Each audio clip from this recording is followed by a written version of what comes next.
Hello. Today, I will be recapping part 2 of the anime, Toriko. The story continues after a gigantic mammoth is accidentally sent falling down the cliff by an agent of the Gourmet Corps.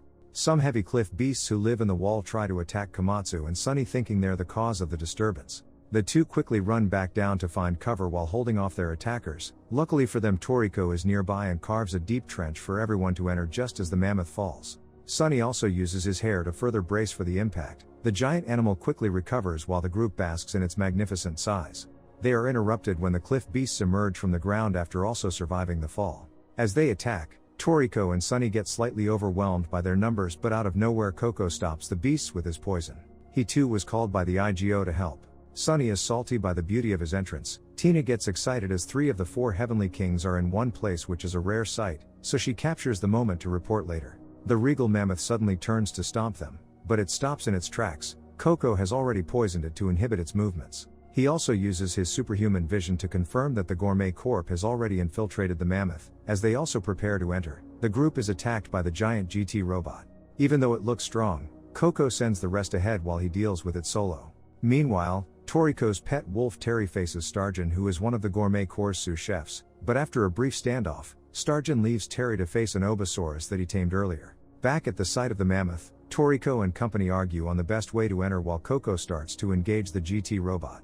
The mammoth makes the decision for them when it sucks them up and blows them into its mouth. Koko starts to get worried when he sees the shadow of death over the group, but he's not sure who it represents. Now inside, the group starts to make their way through the mammoth when they come across a GT robot. Sunny uses his hair to immediately halt its movement while he sends the rest to find the jewel meat. With the coast clear, they begin their battle. The robot fires energy blasts which Sunny deflects, but this helps it understand Sunny's attack range. The robot keeps its distance, so Sunny plays along and lets his hair down, luring it into close quarters combat. Although he takes some damage, it gives Sunny the chance to capture the robot once again, ending the fight with a devastating blow. During that interval, Koko's battle with the giant robot is heating up. He lures it into the impact crater the mammoth created. He uses his vision to locate the antenna core inside the robot. As it prepares to fire a blast, Koko deposits some poison which hits the core, but he takes a direct hit from the blast in return. This gives the robot the opportunity to pin him down, but Koko reveals that he lured it into the crater so that he can freely release his poison as there's no organic life around. The robot dispels the poisonous gas with an explosion. However, the poison on the antenna core starts to corrode it, blocking the transmissions, so the robot becomes a giant paperweight as it falls to the ground deactivated.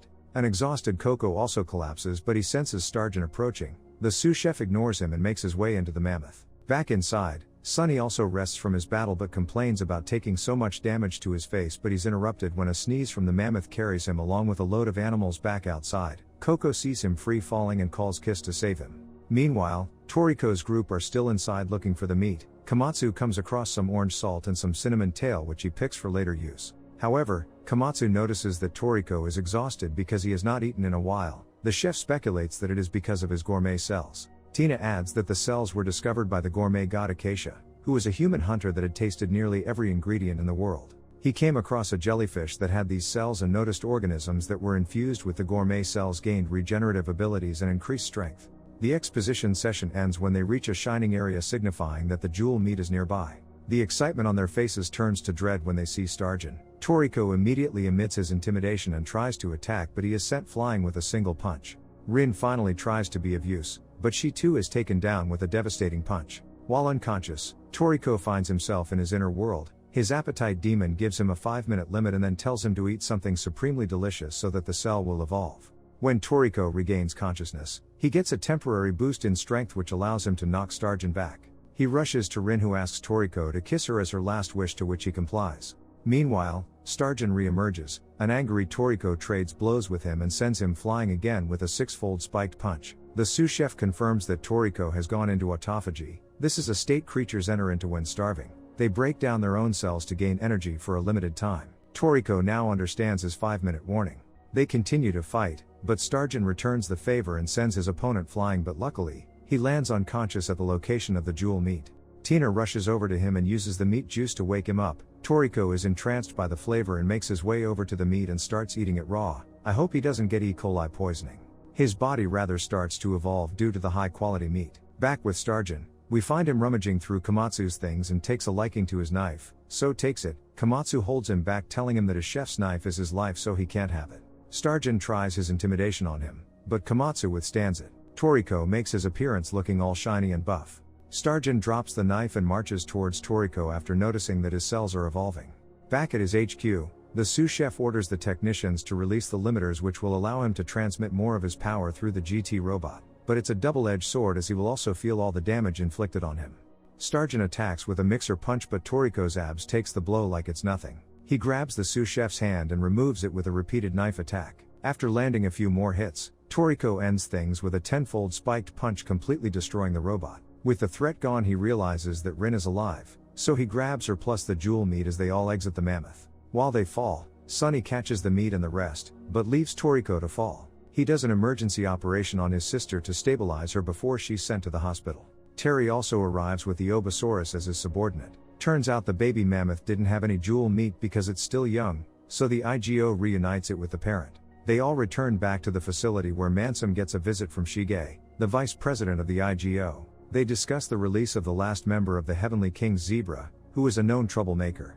Later on, a recovered Rin along with everyone have a feast with the jewel meat. Toriko enjoys it so much that he prepares to announce it as part of his full course, but Sunny outshines him, showing he's the most compatible with the meat, so he adds it as his main course instead. The crew later get back to the mainland and go back to their daily lives. Tina reviews the footage she captured from the trip for a report. Meanwhile, Komatsu is summoned by IGO Bureau Chief Yuman for a special assignment. He's to prepare the mermaid tuna for Doham, the president of the Republic of Roto, to impress him so that he can vote in favor of the IGO in an upcoming vote. He only has 7 days to prepare it because after that time it cannot be eaten. Toriko spends his time hunting and realizes that Terry hasn't eaten for 2 weeks. He later goes to the gourmet market to sell his day's catch and bumps into Tom. After work they meet up for drinks where Toriko voices his worries about Terry not eating.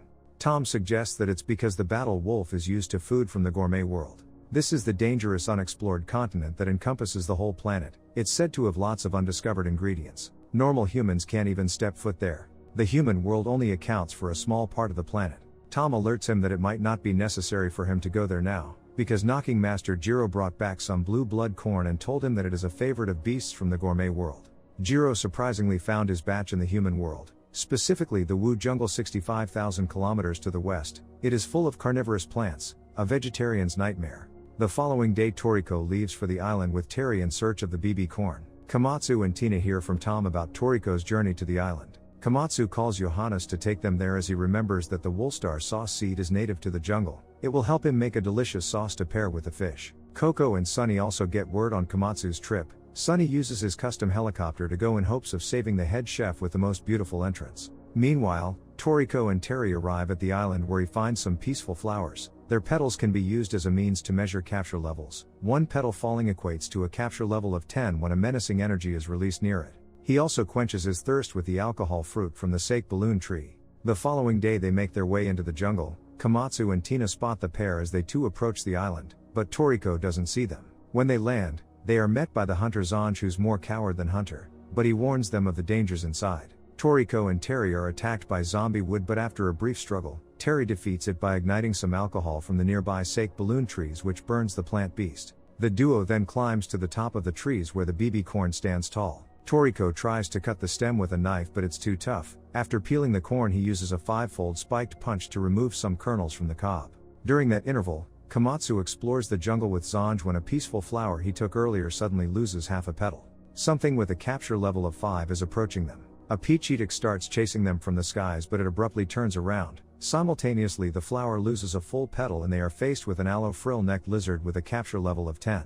It destroys Johannes's helicopter, stranding them on the island. As it chases them, Komatsu notices a Woolstar sauce tree, so he holds his ground till it fully sprouts so that he can harvest the fruit. But he gets eaten by the plant beast. The chef escapes by releasing some spices in the mouth of the lizard, forcing it to spit him out. Sunny arrives on the island, but his entrance does have the desired impact. Toriko also catches up and is surprised to see them. He invites them to join him at Wool Volcano, where he intends to pop the corn. Komatsu respectfully declines since he is under time pressure to finish his fish dish. They leave on Sunny's helicopter while Toriko makes his way to the volcano, where he pops the corn and is happy to see Terry enjoying the food. He even adds it to his full course meal. Their celebration is cut short when suddenly all the popcorn is sucked up by Grin Patch. one of the Gourmet Corps' sous chefs. Terry immediately senses the danger and quickly retreats, but Grinpatch tries to suck the wolf up. Toriko however foils his attempt with a knife to his straw, but it doesn't break as it is made from the mouth of a giant devil mosquito. He reveals that aim of the Gourmet Corps is to obtain an ingredient called God, after Toriko asks about their objective. He continues explaining that it's the best ingredient in the world because it has the power to enslave humanity.